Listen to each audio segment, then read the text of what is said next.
How to upload a photo to Faceapp.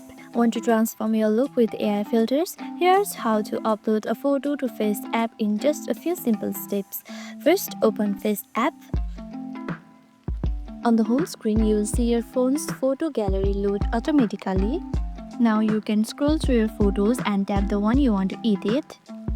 Like this, tap and agree. Once you have selected your image, Faceapp will process it for editing. You'll now see a range of filters and tools like skin, makeup, hair color, and more. From here, you can edit your picture. Let us edit it. Let me change the hairstyle like this. You can keep it to once you change it, tap and apply. You can change your nose size like this and click on apply.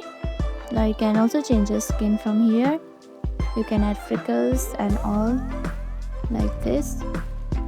Then once you change it, tap and apply, and just like this you can upload your photo in Faceapp.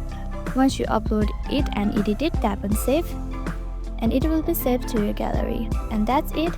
If this helped, give it a like, subscribe for more tips, and let us know your favorite Faceapp feature in the comments. Thank you for watching.